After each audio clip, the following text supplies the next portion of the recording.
So hello guys, and welcome back to another IRL review. Today we are doing Arsenal versus Manchester United from the weekend. Sorry, it's quite late getting this uploaded and stuff like that.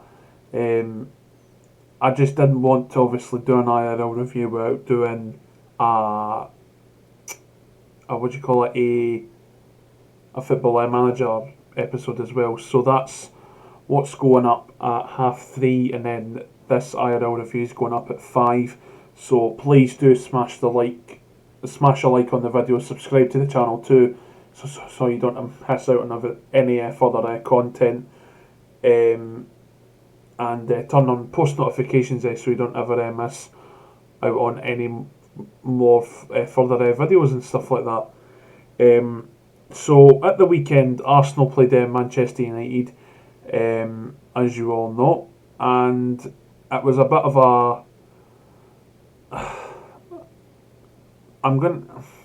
I'm just trying to think of how to say about Man United's performance. Man United's performance was quite bad. I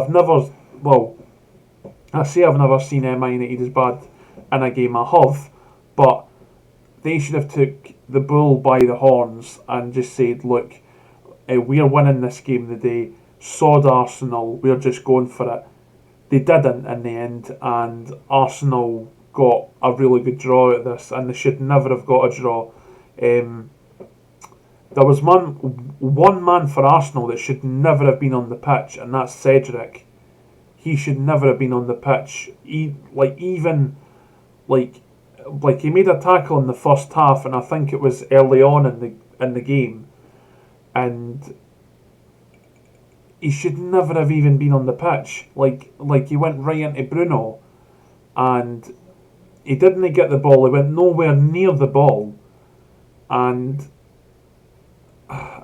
like you never understand players who do that. When you go for the ball, you go for the ball. And that's what every football coach would tell you. When you go for the ball, you go for the ball. And when you go for the man, you go for the man. He went for the man, and you never know what goes through a player's mind. But Cedric right into Bruno, and obviously Bruno got his own back because he was angry, and then he stamped on the back of his foot. And then right after that tackle that Cedric made on Bruno, there was a fight, and there wasn't a fight, but they were pushing each other and stuff like that. But how Cedric was never sent off, I will never know. And that was the general passage of play through the game. Man United were. Arsenal basically had a 12th man. They had the referee on their side, because a lot of the decisions were going to Arsenal. We hardly got any decisions. I think the only decision I can remember that went to us was the free kick, and that deserved to go to us. The referee was on Arsenal's side, and we just really didn't get anywhere in that game at all. Like Maguire, he couldn't get anywhere because I remember watching one of the corners. We had a lot of corners in that match. I didn't even realise we had a lot of them. But in that match, Maguire couldn't get anywhere near to the ball to get a header because a lot of the time, the football, the Arsenal players were like that, hanging on to him, which should never be allowed. In the box, I remember another incident with Cedric where he wasn't even sent off, and Cavani was brought all the way down to the ground, and for some reason that's not a red card. But if a Man United player was to do that, it was probably a red card. That's just the way I think about it. But at the end of the day, with the refereeing in this with the refereeing in England, I think in some games they favour one team, and in other games they favour one team. and you never know what goes on in a referee's mind. But for some reason, in that match, Arsenal were just getting all the refereeing decisions going their way and everything like that, and you never know why they favour one team. But that's just my opinion. But a lot of the, as I say, a lot of the refereeing decisions were going Arsenal's way, and we couldn't really get anywhere in that match. But we didn't play that great either. Like, we had a lot of good chances. Like, I remember Cavani hitting the post and stuff like that. And I was thinking to myself through that match, I was thinking, do we even want to win this match? That's the general thing that I was thinking about. Do we actually want to win this match? Because we didn't look. I think it was Gary Neville who said in their commentary there was no urgency about our play. Even Roy Keane said about it. There was no urgency. There was and there was nothing that said to Manchester City, right, you have just won at Sheffield United very luckily, because I even watched that game as well, and said, right, we're going to destroy Arsenal here. There was nothing like that at all.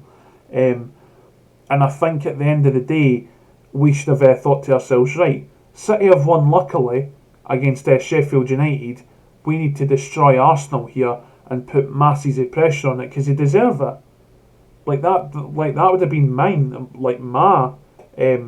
thinking of it. But at the end of the day, we've drawn against Arsenal, and Arsenal aren't a great side because they were saying about in the starting of the game, they said that Arsenal are in great form right now. How are they in great form? They've not really beat anybody. Like, I know Arsenal lost to Southampton in the cup, and then they went and beat Southampton, and then they've beat West Brom, who are nobody. They've beat Chelsea, and Chelsea are in bad form. They've not really beat anybody, and they were bumming up Arsenal all the time. And Roy Keane even said at the start of the match, he even says what I'm just saying now today. But Man United, it was a pretty poor performance, and they should hang their heads in shame. I think we should never have drawn that game against Arsenal, and I think what needs to be done is a lot of them need to be saying, like, one man needs to say, like, right, on this game we need to be looking at the players who Arsenal have got and saying, right, this guy is what's the word I'm looking for? This guy's open. We need to be closing him down. There was no, and it was the same with Arsenal as well. In the second half, they actually came out the better side. And the thing that got me is, Arsenal were the better side in the second half. We were the better side in the first half. And Gary Neville, an experienced pundit, right, and an ex-Man United player, said Arsenal were the better side in the first half. We had all the chances in the first half. Arsenal were getting nowhere near us. We just couldn't score. And that's literally all it was. I admit, from maybe the 45th minute to maybe the 65th minute in the second half, Arsenal dominated us, and they did. We got nowhere near the ball. But in the first half, we dominated that full first half. Arsenal had a couple of chances, but that was it. And at the end of the day, chances make goals, and we had more chances than Arsenal in that first half. But at the end of the day, you can't say Man United had chances. Chances are the things that make goals, and we needed to take one of those chances, and we didn't. So at the end of the day, that's our own fault. But I'm just looking at some of the stats here. 486 accurate passes from us, 352 from Arsenal, 16 fouls from us, 9 from them. What? Maybe we niggly fouls, maybe they mean that. 7 corners for us, 4 for them. 10 chances created for both teams, 3 shots on target for both teams, shots off target 8 each, 6 block shots, that's what we are really starting to get good at, 3 for us, and at the end of the day a lot of those stats are in our favour, the attacking ones anyway. But as I say, we just couldn't get the job done, and that's my full analysis on this game. But thank you ever so much for watching, guys. I hope you have enjoyed. Please do remember to smash a like on the video, subscribe to the channel too, and turn on post notifications so you don't ever miss out on when a video goes live. And I'll see you guys in the next video. Peace.